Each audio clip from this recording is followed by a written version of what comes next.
Good morning students. I am Dr. Priyanka Chauhan, working as a assistant professor in physiotherapy department in RPIT Technical and Medical campus. Today we will discuss the topic rotator cuff injuries in this video. What is rotator cuff injuries? First of all, we should know what is rotator cuff. Rotator cuff is made up of muscles and tendons. It mainly involves four muscles: supraspinatus, infraspinatus, teres minor and subscapularis. It holds the top of the upper arm into the shoulder joint. This muscle arises from the scapula and insert in the humerus. The tendons are broad, measuring approximately 5 cm in width and form a cuff encapsulating the articular surface of top of the humerus. We can see here in anatomy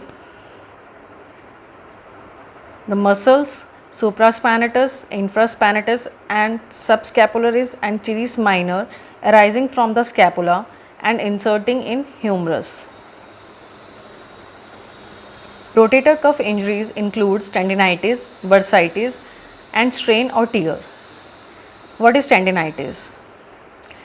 In tendinitis, tendon in the rotator cuff can become inflamed due to overuse or overload, especially in athletes who perform a lot of overhead activities.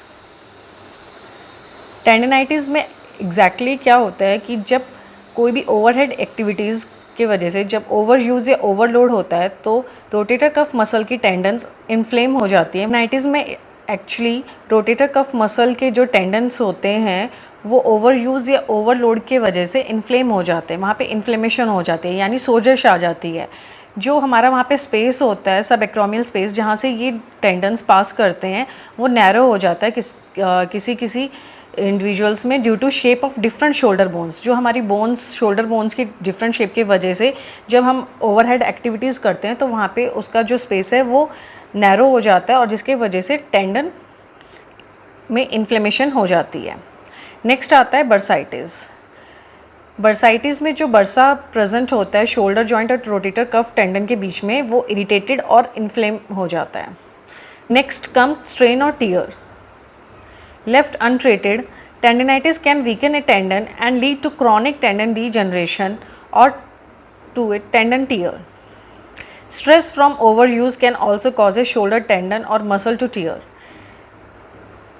जब कोई भी activity के वजह से हम over use करते हैं तो स्ट्रेस के वजह से जो शोल्डर की ये टेंडन है रोटेटर कफ मसल के टेंडन्स इनमें टीयर हो जाता है। Now rotator cuff tear, a ripping of one or more of the tendons result when a sudden eccentric force applied to the rotator cuff resulting in failure of the tendon. Uncommon under the age of 40 but strains do occur. In the population over 40 years of age, supraspinatus tear occur and less commonly infraspinatus tears. Basically 40 years age से कम as वालों में ये बहुत ही कम पाया जाता है but after 40 years as के बाद कई बार एजिंग की वजह से भी मसल्स के जो टेंडन्स होते हैं उसमें टीयर हो जाते हैं जो कि सबसे ज़्यादा कॉमन सुप्रास्पैनेटस टेंडन में होता है। Tears in the subscapularis tendon are uncommon and are often the result of the shoulder dislocation. You can see here in above image it's showing overuse tendinitis. Here tendon become inflamed and in below image there is a tear is present in tendon. Now what are the causes of rotator cuff injuries? Repetitive stress, impingement, normal wear and tear, calcium deposit. Repetitive stress में जब हम कोई भी overhead activities जब बहुत ज़्यादा होती है तो उसके वजह से टेंडन में इन्फ्लेमेशन हो जाती है और टीयरिंग हो जाती है टेंडन्स की, जो ज़्यादातर एथलीट्स में देखा जाता है लाइक टेनिस प्लेयर में या क्रिकेट प्लेयर्स में। ये पेंटर्स और कारपेंटर में भी बहुत कॉमनली पाया जाता है। नेक्स्ट कॉज हमारा आता है इम्पिंचमेंट। इम्पिंचमेंट में जब इनकरेक्ट थ्रोइंग टेक्निक्स या फिर आर्म मूवमेंट्स की वजह से जब शोल्डर मसल वीक हो जाती हैं which causes the humerus to move up and trap the tendon. In impingement, fall or incorrect throwing technique or arm movements and weak shoulder muscles may cause the humerus to move up and trap the tendon. This may also happen in persons who overtrain or have a sudden change in arm or shoulder activity. Impingement में exactly जो हमारा space होता है जहाँ से tendon पास करते हैं वो जब नैरो हो जाता है तो उसमें टेंडन ट्रैप हो जाता है और उसके वजह से टेंडन में टियर हो जाता है. Next, normal wear and tear. The rotator cuff tendons can degenerate due to age. This can cause a breakdown of fibrous protein collagen in the cuffs, tendon and muscles. The next and last, calcium deposits. Calcium may deposit in the tendon due to decreased oxygen and poor blood supply. This deposit may cause irritation and inflammation. Poor posture. When a person slouches the neck and shoulder forward, the space where the rotator cuff muscle reside can become smaller. This can allow a muscle or tendon to become pinched under the shoulder bones, including the clavicle, especially during the overhead activities such as throwing. जब कोई भी हम नेक और shoulder को slouch करके रहता है तो उसमें क्या होता है, जो हमारा स्पेस होता है एक्रोमियन और ह्यूमरस के बीच में, सब एक्रोमियल स्पेस, वो नैरो हो जाता है एंड सेम वही मसल एंड टेंडन टियर होते हैं in some overhead activities. Next, falling.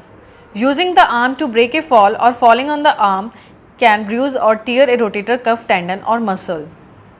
Lifting or pulling. Lifting an object just too heavy or doing so improperly can strain or tear the tendons of muscle. Pulling something such as an archery bow of too heavy poundage may cause an injury. Rotator cuff injuries are common in sports such as baseball, tennis, rugby, weightlifting, skiing, swimming, racquetball. Now come to symptoms. Rotator cuff injuries में क्या क्या symptoms होते हैं?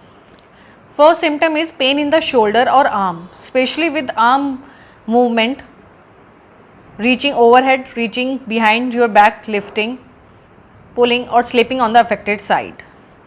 First symptom हमारा shoulder और arm में pain होता है जो कि कुछ एक्टिविटीज़ में ज़्यादा होता है जैसे कि ओवरहेड एक्टिविटीज़ और lifting something. Next symptom, radiation of the pain to the upper lateral arm. इसमें पेन रेडिएट करता है लेटरल साइड ऑफ आर्म में और ये पेन नाइट में सबसे ज़्यादा होता है. Patient may not be able to move the arm well, especially away from the body. Means patient को जब अबडक्शन करनी होती है शोल्डर में तब बहुत ज़्यादा पेन होता है. द शोल्डर में फील वीक, नम और टिंगली. Loss off shoulder range of motion. Shoulder joint की जितनी भी मूवमेंट्स होती है उनकी रेंज ऑफ मोशन डिक्रीज हो जाती है. Inclination to keep the shoulder inactive. Lying और sleeping on the affected shoulder can also be painful. Affected side के ऊपर जब हम लेटते हैं तो पेन ये बढ़ जाता है. Now the physical examination and rehabilitation of rotator cuff injury we will discuss in the next video. Thank you.